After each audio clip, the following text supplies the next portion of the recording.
morning, everybody, and welcome to the program. As you can tell, I'm flying solo for the moment because, as we say here in Houston, my co host Andrea Gomez has had a major malfunction, but she's on the way, so you'll see the camera's on me, and so we don't see her walking in late.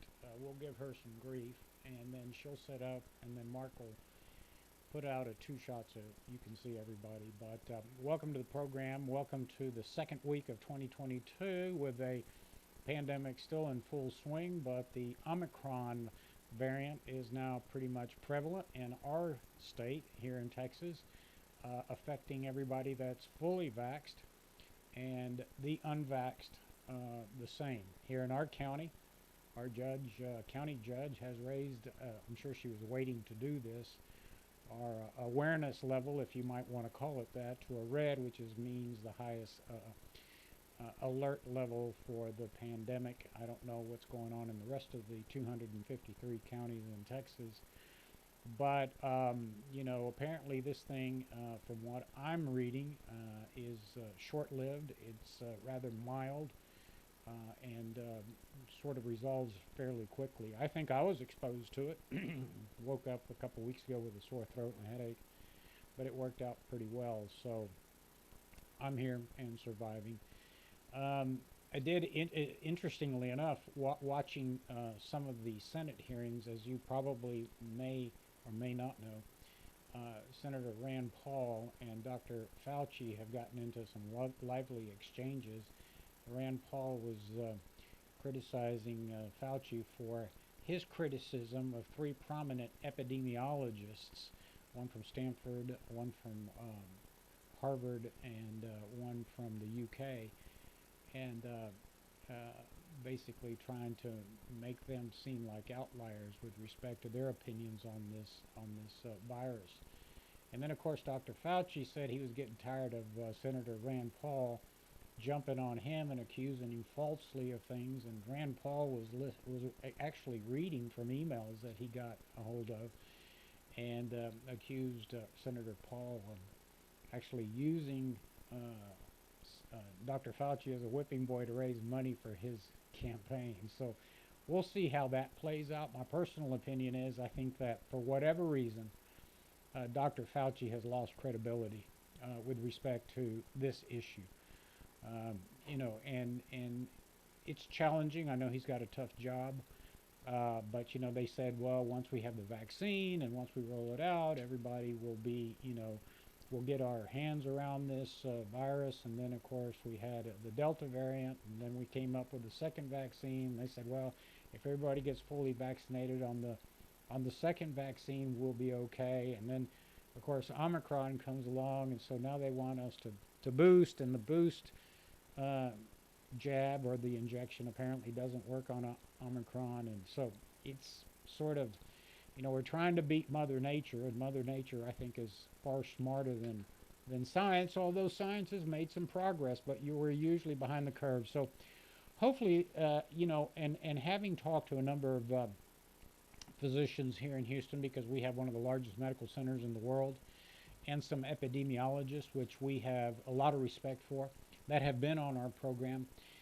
It's my understanding, just from a layperson's perspective, that these viruses, just like us, want to survive. I mean, viruses want to survive in the environment that they're in, and if they're killing the hosts, the virus won't last very long. So I think over time, the viruses sort of settle down and become less virulent, less toxic, so to speak, to the host. That means to us. So we'll see how this plays out.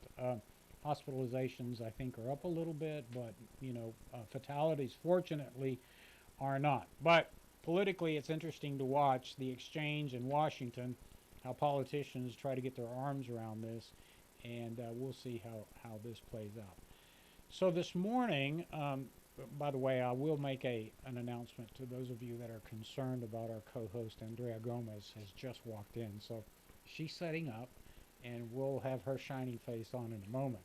But let's go back to Houston, Texas today, because we have local elections coming up.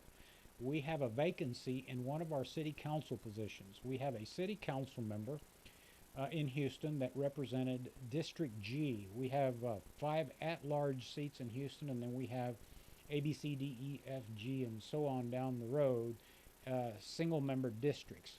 In District G, the incumbent city councilman decided to run for a vacated state representative position, and that's Greg Travis. So Greg Travis is leaving his position as Houston City Council member, and the mayor in Houston had to call a special election to fill that vacancy. There are a number of candidates running for that special election, which will be coming up soon. Early voting starts rather soon, and I'm going to let our host, our guest this morning, tell you about that. But the one of the gentlemen running for the District G position is a former Houston fire chief. Has served in the fire service for many, many years. He's a dear friend of mine who has been heavily involved not only on the public safety side in the leadership of the fire department, but also in the political side. He's been very active on a lot of city council races and helping candidates, helping mayoral candidates, and so I call him Chief, but he goes by the name of Raul Reyes, Roy Reyes, and so he is our guest this morning. And Chief, welcome. Can you hear me, and can we hear him? I can hear you. Great. Well, welcome aboard. Good news is that we are now joined by Andrea, so you'll have questions by the latecomer. But good to have you, Chief. For those of you that don't, for the viewers that don't know you, Chief, let's talk a little bit about your history. First of all, where are you from? Were you born in Houston? And then tell us about your public service history here in the city of Houston. Thank you, Orlando. I'm originally from Corpus Christi. My family founded Corpus Christi in 1773, Blas Maria de la Garza Falcon. And through the many years, that's probably 11 generations back, every time there were children, the land was divided again. It was originally San Patricio in Nueces County. That was granted to him by the Spanish Queen. He was a captain with the Spanish cavalry. But we moved here at a time when Hurricane Carla first hit. I was a tot, but that kind of ages me back to the 60s. I'm a veteran of the United States Air Force. I served 4.5 years as a sergeant. And when I returned to Houston, I attended the University of Houston. I have a bachelor's degree in business. I have a master's degree in management, but specifically organizational development of management. I am a real estate broker for a commercial real estate office here in Houston, and I'm a public safety consultant. I joined the fire department at a very good time. I became a captain. I was promoted to captain, and then I was appointed as an assistant fire chief. And over that 4-year period that I was in the command staff, I commanded 3 different sections: staff services, which is the legal aspects of the fire department; community outreach, which is the public information officer; and then special operations, which is the hazmat, rescue, airport, and emergency management part of it. And so I got a great deal of experience in dealing with City Hall because I was assigned to represent the fire department with the mayor's executive committee. And so I got to see and meet a lot of department heads. I found out how city council works, how the mayor works, how the political process to get things done is also there. I spent 28 and a half years with the fire department. And when I left the fire department, I was selected to be the fire chief in Greenville, Texas, which is the east side of Dallas. And as anything else, like a judge, once you're a fire chief for a department, then you're called chief, just like a judge, whether you're sitting or not, is always called a judge after they leave. And so when I came back to Houston, I was asked to manage the emergency medical services for Tomball, Texas, which is ESDA, Northwest Harris County. And I also got selected to run operations for emergency management for Health and Human Services and Disaster Response Team out of San Antonio. And I was deployed to disasters anywhere in the United States, from California wildland fires to the gas explosions in New Hampshire to Puerto Rico, wherever the disasters happen. And so my background is in public safety for over 35 years. I've been in community service over the last 40 years, serving on approximately 20 different boards. So I'm very familiar with not just Houston, but in West Houston. I spent my entire career in District G on the west side, working out of 5 different fire stations in different capacities and different services. But primarily, I became very well um, aware and how to respond to disasters. The city does great for preparation. They do great for mitigation, which is responding to the disaster, but we do a terrible job as far as recovery. There's still people in Houston waiting for checks from FEMA from the Allison flood, and so you can imagine how long they're going to wait for Harvey. But anyway, that's my background: public safety and public community service for many years. I live in District G. I've been here for 21 years. I'm a conservative, and primarily in the primaries, I vote in the Republican side. So that's who I am. And so anything that you want to discuss, let's go into the election process. Well, I mean, I'm glad that you bring up your background as a public safety servant in the city of Houston, because I think that, as we've always said, public safety and infrastructure are the two most important services that the city of Houston can provide. That means, providing a police officer, an ambulance, a fire truck, an extrication unit if you're in an automobile accident, make sure that you have clean water, that your toilets work, that there's adequate drainage in the city of Houston. Or you run out of gas. Or what do you mean run out of gas? I never said anything. Well, good morning, everybody. Good morning, Chief. I met you long time ago in my time at Univision, and then I've been seeing you in a couple of events. Well, the reason that I was late, I ran out of gas. Shame on me. Andrea doesn't understand that the E on the dashboard stands for empty and not excess. But anyway, Talking about public safety, I was in the middle of the road. Yeah, you're a hazard. I was. You're a road hazard. Well, anyway, good thing we didn't have to call the chief to come rescue you. No, we didn't. But I'm glad that we have him on the show. So, Chief, one question, a couple of questions, but the first one, you're being, chief, and you're being always in public service and everything. What make you run for office? What make you decide, you were talking when you were saying about, you were talking about your background, what we need to be done in the city of Houston, but especially in your district, but in general, it's a lot of things that we need to achieve in Houston. So what make you run for office, and what is your proposal? First of all, thank you. There's a couple of things. Number one is that, I used to know Orlando when I had a lot more hair on my head. We both did. We all know Orlando back in that time. I'm aging myself, actually, but I'm retired. I stopped working for the state and for the San Antonio company because it was just way too many hours. I've been married for 49 years with 3 kids, and in discussions with my wife, I told her this was a month and a half campaign, and we have support from the community, and we have support from friends, and a few dollars out of my pocket as well, but I have enough to run the campaign.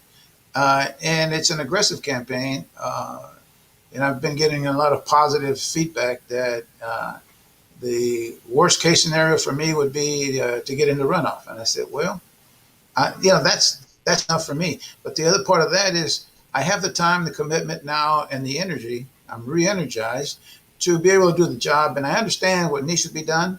I know how to handle or manipulate or maneuver through the maze that's City Hall. So my learning curve is going to be short. And so I'm qualified to do the job. I have the experience of City Hall, and it's a short campaign. And I've gotten tremendous amount of support. And the demographics in Houston, the other catch-all is the demographics of Houston, especially in District G, from Beltway 8 all the way to Dairy Ashford, from the Buffalo Bayou North to Westheimer on the south. The demographics there over the last 5 or 6 years has drastically changed. There's a high population of African American and Hispanics and Asians that have moved into the district. Um, and the information that I'm getting from them is they don't feel that they're being represented as well as the affluent neighborhoods are. There's a lot of work that's now being done, miraculously, now being done for street repairs and sewage and things, but it's not enough. As much work as it's been done, the north side of Gessner in Frostwood uh, flooded Saturday again, Mm-hmm. and so there's more work to be done. Anyway, you asked the second part of the question. Are you asking specifically about the election process or what's going on as far as early voting is concerned? No, my question is like, what is your platform? I mean, what is the issues that you want to address once if you get elected? Oh, well, my philosophy on what needs to be done is what separates me from my colleagues, the ones also running, because there's I have it seems that I have more insight as to what's going on in the city, but specifically, I don't like to reinvent the wheel. I like to use concepts that have worked in the past, and to get people to understand the water problem in Houston is that they're like, for example, the first thing is my top priority is crime, but it's equal to the flooding. On the crime side, I've spoken with the police chief Finner on the possibility of opening up more storefronts in the area that I just mentioned and the parameter that I just mentioned, and that there seems to be a crime spike there. And historically, as in Greenspoint or Montrose area or the Ranchester Bel Air, when they put storefronts, there was a dramatic drop in crime. And I'm talking about every kind of crime, but mostly a lot of the petty things that are irritating to store owners and to the people that are trying to be safe. Um, so I wanted the storefront as one of the concepts. The other one was my colleagues keep talking about we have a shortage of manpower, and how do we repair the manpower for the police department specifically? And I told them, well, there's two things that need to be done there, but if there's a shortage of manpower, that doesn't mean you stop working on crime. And so back in the 80s and 90s, it was a concept of putting, because there was a shortage of manpower in the police department at that time as well, putting three or four police officers from Houston, three or four constables, three or four from the sheriff's department, creating task forces similar to criminal justice, criminal intelligence, that is, where they respond to high-profile crimes and or crimes of extreme violence, and then those are transitory, in that they move wherever the crime is moving. And if you put one of those type of task forces in each of the 11 single-member districts, that will have an immediate impact on the entire system of Houston as far as crime is concerned. But you can't blame the police department because they are part of the criminal justice system. If the criminal justice system is broken with the district attorney and the jail and the bond issues and everything else, and you keep letting out the same criminals, it's very demoralizing to police to have to keep rearresting the same people. And so there's a morale problem in the police department. But if there's a shortage, as was discussed maybe 10 years ago, we have police officers that are already certified that are leaving blue states because of demoralization and or mistreatment or disrespect or defunding. These people are already certified as peace officers that can come into Houston and through a 6 or 8 week training period can be acclimated to the Houston system. And so those ranks can be filled rather quickly if we do it in that respect. The other thing that needs to be done, the police Yeah, well, let me department. ask you a question, though, real quick. I mean, I understand that we can recertify them as Texas peace officers, but where do we find the money? Because as I understand, as you mentioned correctly, we're several hundred, if not thousands, of police officers short in Houston. It is demoralizing when they're saying, defund the police, we don't need the police, we don't like the police. And then the police are, as you correctly point out, arresting the same violent criminals that are perpetrating crime. So where do we find the money? Because as you know, Chief, the city of Houston is struggling with a huge debt burden. And on top of that, which is an issue I want to get into, what they owe you and what they owe police officers and the municipal pension system. So they have a massive pension liability, and then a huge debt problem in the city of Houston. And then they have, of course, the city of Houston claims, well, we're in this situation not because we have spent irresponsibly, it's because we have a property tax cap. So talk to us about, how do you fund the police officers? How do you fund the pensions? How do you fund continued infrastructure improvements? I mean, what are your recommendations to the mayor?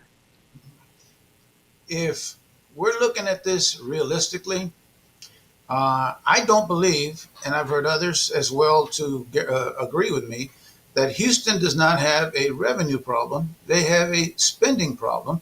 And by that, I mean every July 1st, there is a budget that's created for each of the departments, certified and voted on by city council. And if you live within the means of that budget, you have plenty of money to spend on the needs of the city to manage the city. What happens, unfortunately, is because we have a strong mayor form of government, and he has at least 8 city council members that historically vote with him, that the mayor decides on a regular basis to start spending money outside of the realm of the budget. And so by January, we don't have the money. And like this particular last fiscal, we had to use $200 million that came from the federal government for public safety, and that was used to overcome the $200 million shortfall in the city. And so that the process of that, if we already allocated for 54, 55, 5,600 police officers, the money's already been allocated for that. The fact of the matter is we can't recruit under the normal system of how we normally recruit raw recruits and then put them through the academy without being pre-certified. The money's there. And so with the cap system, even with that, there's plenty of money in that because my taxes keep going up because my valuation of my property keeps going up. So even with the cap, people are still going to be paying more on taxes for their home. Well, there's no question the city of Houston faces tremendous financial burdens in the future. I can tell you, for example, that as the city continues to age, just to give you one example, I mean, not only do we have the burdens of hiring additional peace officers on the streets in an era where violent crime has spiked, but let's look at infrastructure. Drainage continues to be a huge problem. Our storm sewer system needs to be enhanced. The last time it was addressed was way back in the 1990s, and these systems don't last forever. And so these tend to be funded with what's called GO, general obligation bonds. But when you're sort of at your borrowing limit, in other words, the credit card says, just like our credit cards at home, we have a $10,000 limit, and the city's almost maxed out. The question is, how are we going to balance the infrastructure and the public safety needs of the city of Houston in the future and continue to meet the obligations to the pensions that we were told several years ago by virtue of state legislation that it was fixed? It's not fixed. The burden continues to be a heavy burden. And, what are the solutions? Let's talk about the pension system first. How do we address the pension issue? I think the thing that the people need to understand is that, unfortunately, the political aspects of what happened here is to blame the firefighters or the fire pension because they are successful. What they did is they had a collective bargaining agreement, and they went to the state to make it a state statute. Now, the police and municipals are also on that statute, but they can change. You can change the state law with collective bargaining, or you can change it through the system that they use, the police and municipals use as far as meet and confer. The difference here is that under the system for the fire department, the city, by the way, that July 1st, money for all 3 pensions are already in that budget. If you run out of money, they do the other option, they borrow it. So from the fire department, they're mandated to pay their agreed upon money to the fire department's pension system every year. And the fire department hires some incredibly talented people to manage the money. And so the pension board, the pension is very solid with the Houston Fire Department. And so consequently, the police and the municipals They have a meeting confer. What that basically means is that if the city runs out of money, they can stop paying on the benefits of the agreement, other than the pension system. And what they did, beginning with, yeah, Bill White.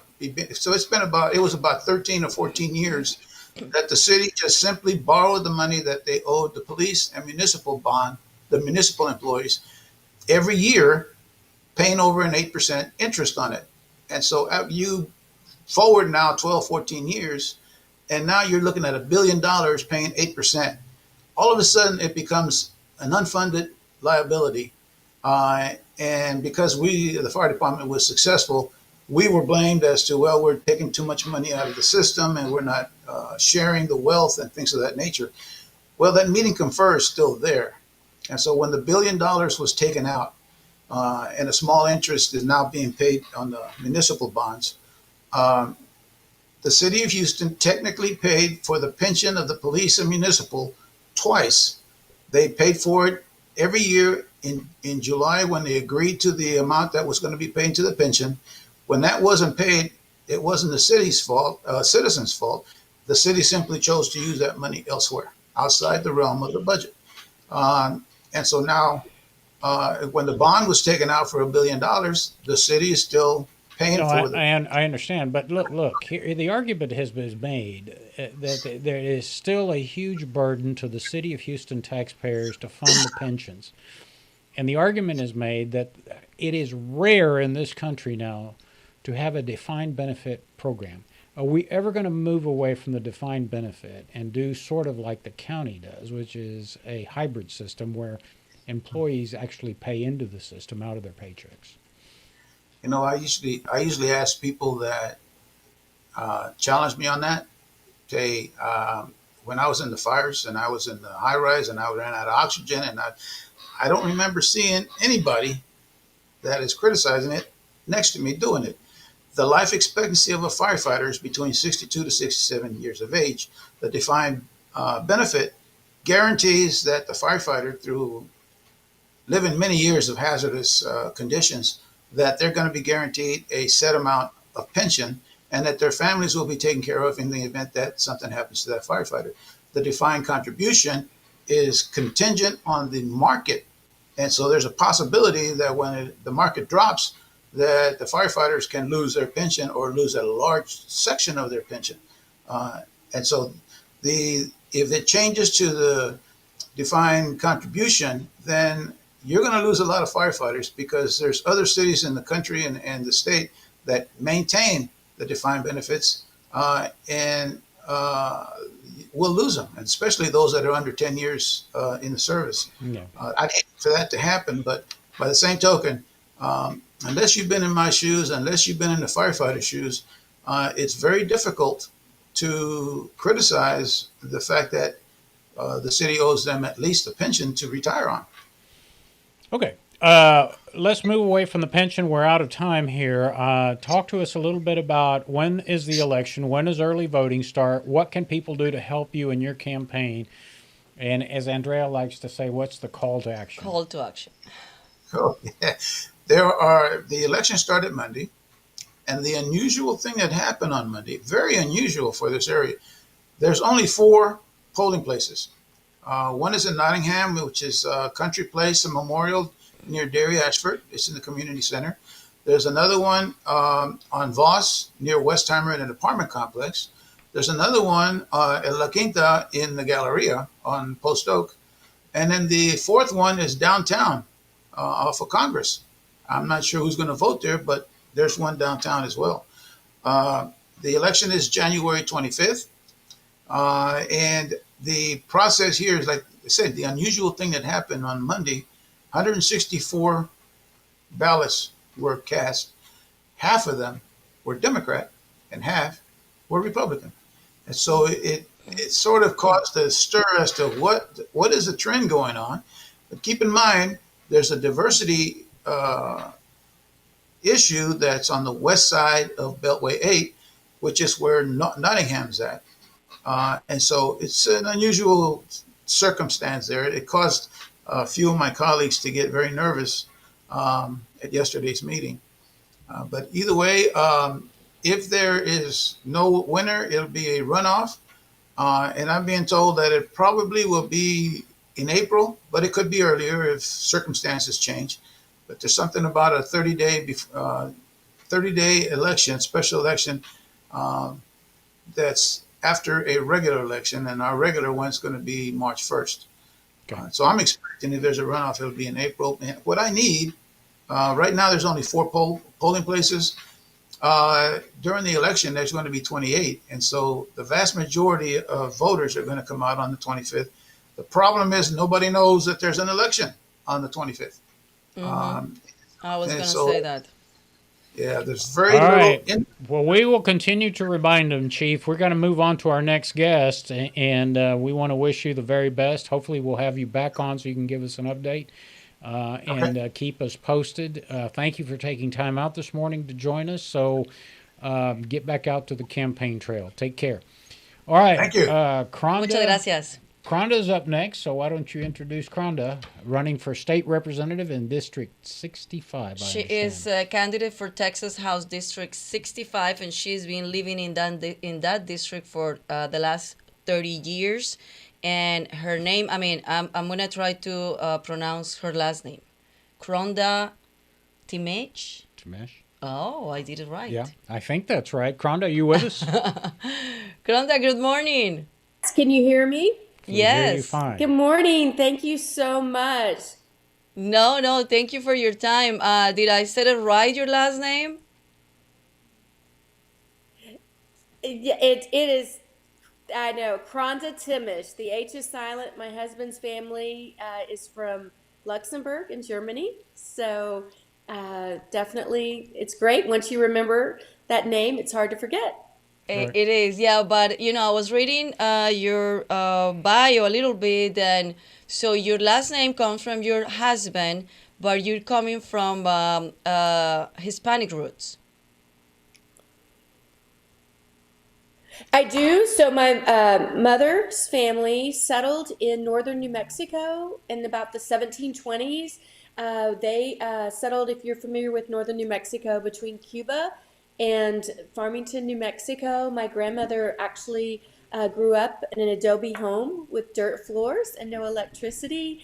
And so, this having that roots going back for, decades, it really, or centuries, provides a different, so it was my grandmother, Rose Mascareñas, and then Tafoya. And there's actually a monument where my mom's family was raised in northern New Mexico to the Martinez family. So, Kronda, tell us a little bit about the district. For those watching and don't understand where District 65 is, what part of the state of Texas?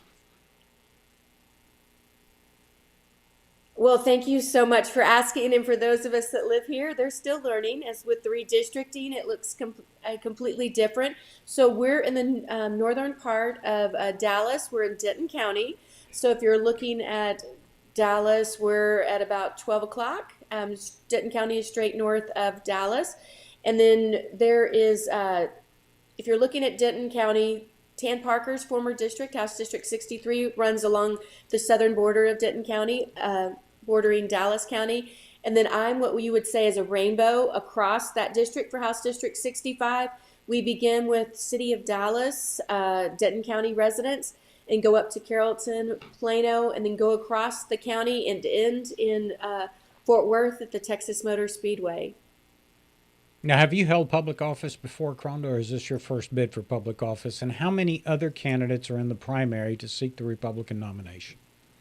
Okay, great questions, Orlando.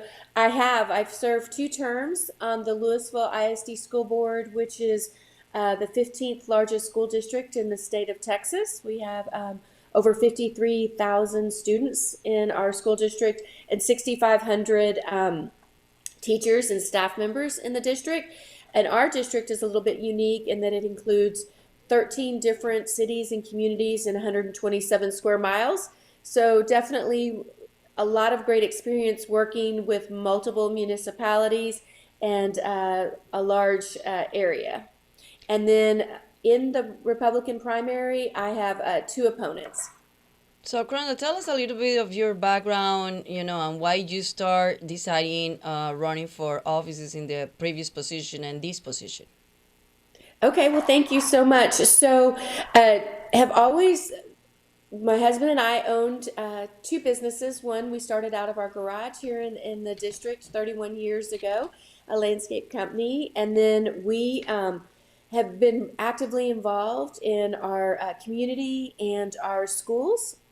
We have amazing public schools here in Texas. And so just began with, had the opportunity to run for office as both a businesswoman and a active community volunteer, and felt like that was a strength to our district, as we have such a large budget for school districts.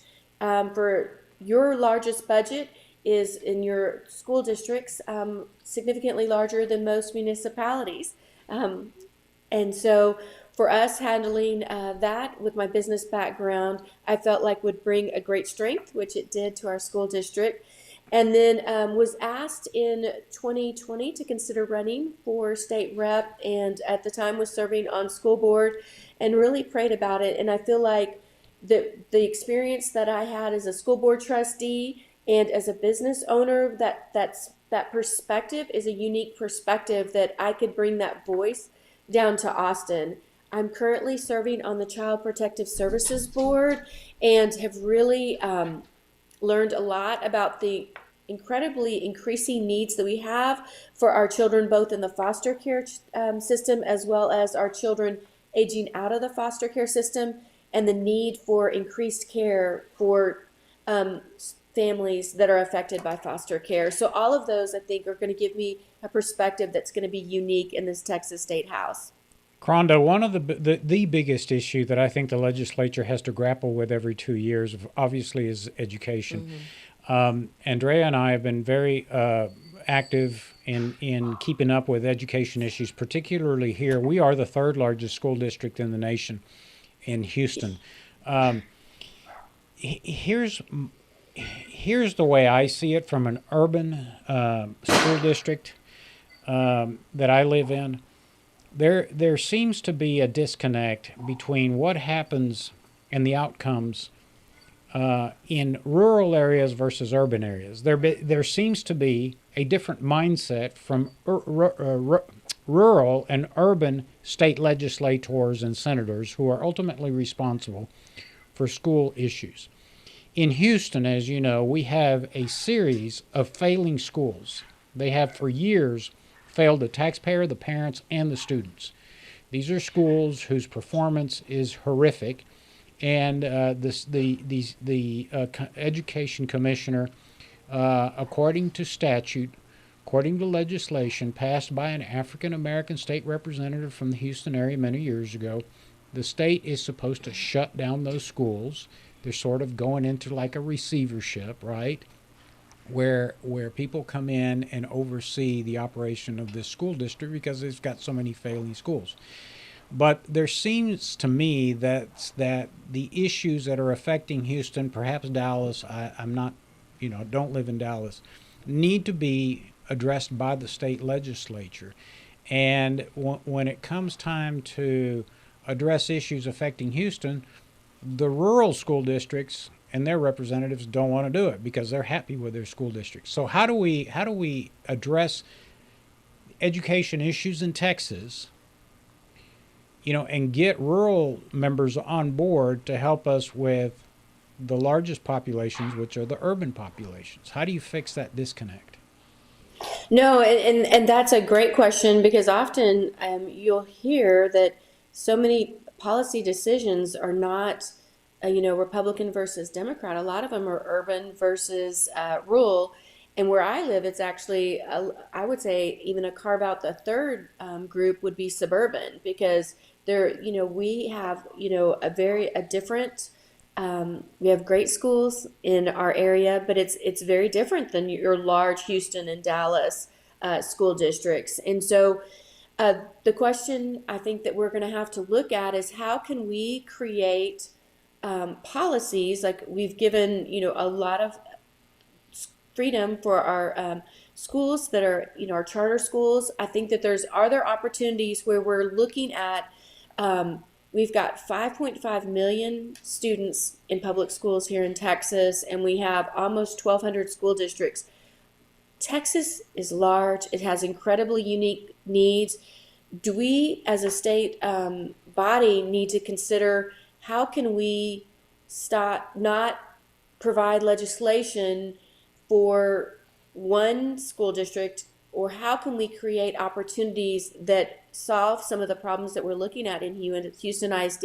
If that's not a problem in a different part of the state, how can we help the students that in Houston ISD students that are living in failed districts, 4 and 5 and 6 years? What can we do for those areas to make sure that these children are getting the education now? And then I think what creates more of a putting our foot to the gas pedal is we're coming out of COVID, where our kids have been in remote learning for a year and a half. We're continuing to see, across the board, where students learning, is not on pace with what it had before. Now we're coming with other issues that are being tagged with that now need to be addressed. As students are coming back into the classroom, there's difficulties getting everybody back on the same page with consistency.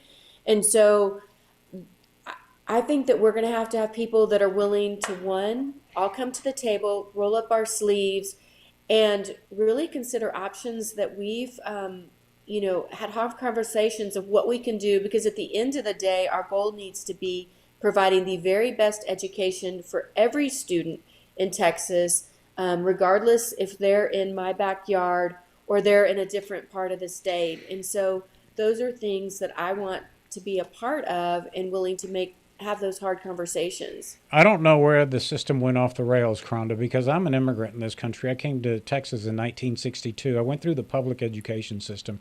I didn't even speak English. I was a Spanish speaker. We didn't have bilingual education.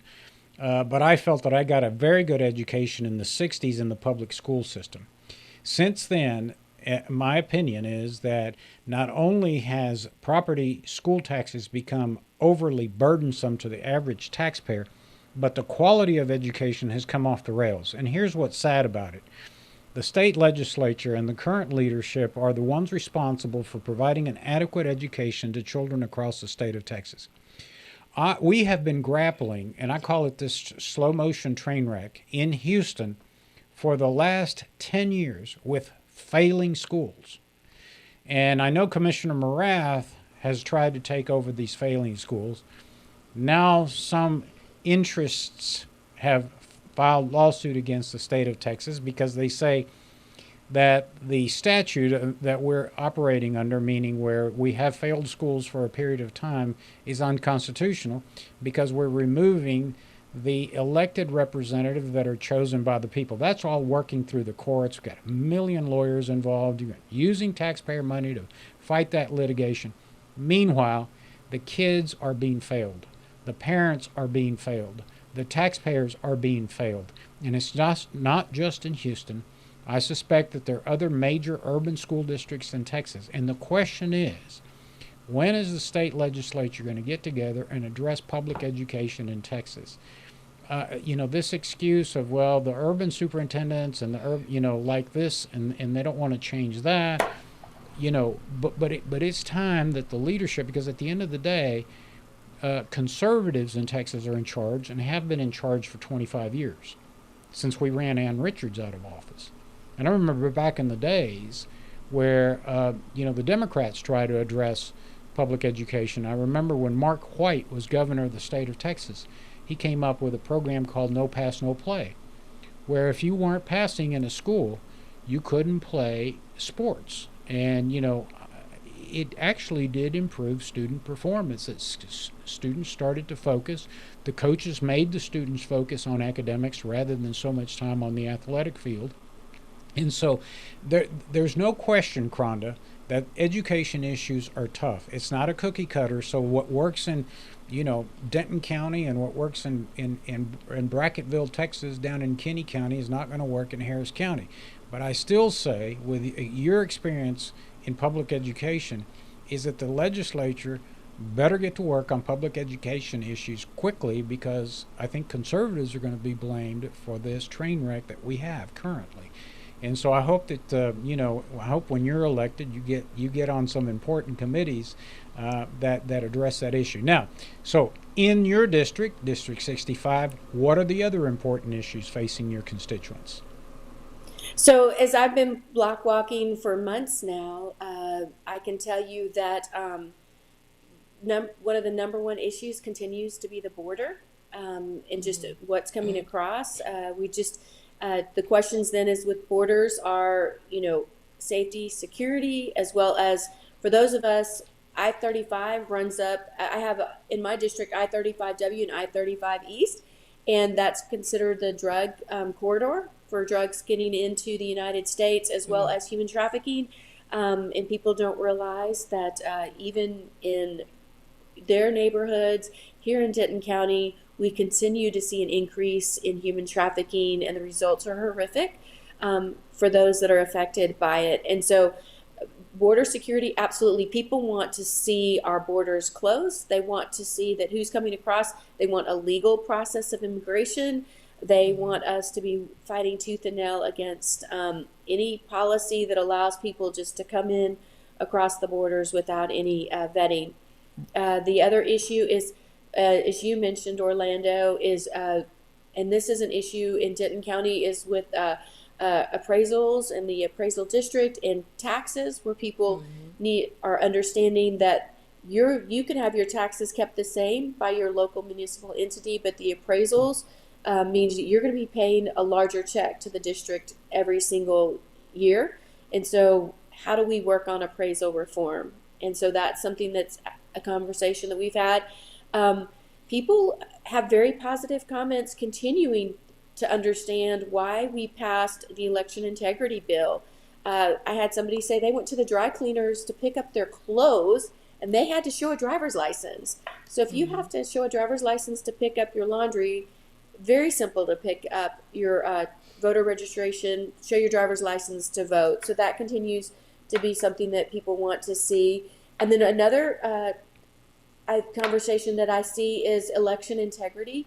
People want to have elected officials that what they say in the district, what they say out on the campaigning trail is the same thing that they're saying when they're down in Austin, and that transparency and integrity is really important to them. As well as, the fifth is defunding the police. That's huge here in Denton County. Yeah. We do not want to see any defunding of our first responders. What, in your opinion, can the state do specifically with respect to illegal immigration crossings? For me, as Governor Abbott continuing to work on closing the borders where we can, where can we use drones? Where can we provide increases in making sure that those checkpoints, because I think what people don't understand is when somebody pays to come across, they're not ensuring that these families are brought across with water or driven to a location for safety. So many stories of where children and women have just been left in areas with no access to get to safety. And so I want to make sure that we provide, as Governor Abbott has started as doing, is providing resources to that area. And I think fight as hard as we can against the Biden administration. We have to, our federal government is working as hard against us as we're trying to work to keep that border closed. Yeah, how to get in the middle, with this is a federal issue, immigration, but of course it's affecting the local cities and affecting the states and affecting the people in big cities and in rural areas. How to get into that gap between the federal government and the state government? Right, and I think that I think that people are really understanding the importance of, I think our congressional races next November are going to see that when those seats are flipped. And then we're going to have members in Congress that will be able to stand up and say, no, we're not going to to move forward or support any of Biden's policies, we can now begin to work against those. Because for those of us that live in Texas, we understand, these people that are coming across, they have families, they need to feed their families. We need to vet people, provide opportunities for them to work. And that's why we want to have a legal process so that when they come in, they have the opportunities. Well, Sorry, Orlando, I thought you were going to have a question. No, we have a legal process. That's not the issue. I mean, there is a legal process to immigrate into the United States. The issue is that we, as a country, have an insatiable appetite for cheap labor, and so I'm always somewhat, amused. I know that the governor's trying to do what he can with the surge, but that's several $1 million out of the taxpayers' money of the state of Texas. We have no authority with respect to immigration. I mean, I live down on the border. I'm a taxpayer along the border. We send DPS down there. What can they do? I mean, they can stop somebody and give them a citation, but we have no authority to detain and undocumented or uninspected, as they call, immigrants. So I just don't understand. It seems to me that we would be better served, Kronda, if we tried to diminish the appetite for cheap labor. And so, it's just such a game, because if we really wanted to stop illegal immigration, illegal crossings, you would go after the source, and the source is the people that provide employment to the undocumented alien. And we don't do that. We don't have domestic enforcement. We're all focused on the border. That's irrelevant. If you cut the employment source off, then you wouldn't have the crossings. Because if you really enforced the fact that you have to have a Social Security number that's verified, then you find the employers, then you begin to dwindle the number of illegal crossings, in my opinion. Is there something you think domestically here in the state of Texas we can do? No. In my industry, that's a conversation that people have all the time. I'd say absolutely ours, we have people document all of employees that we have are either on work visas or here in the United States. But from my business experience, we're not looking at checking people that are paying taxes on that.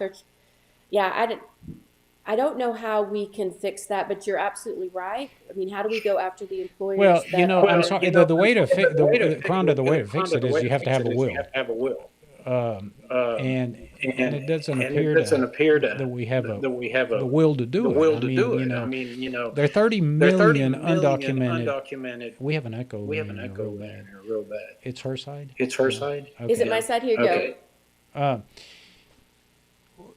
30 million people are employed in this country, and until we have a strong domestic enforcement, I don't think we're going to get our hands around it. But you're absolutely right. There is a horrible effect on our communities with respect to crime, with respect to gangs, with respect to sex trafficking, and it's going to continue to affect Texans, and it's going to continue to cost us a lot of money.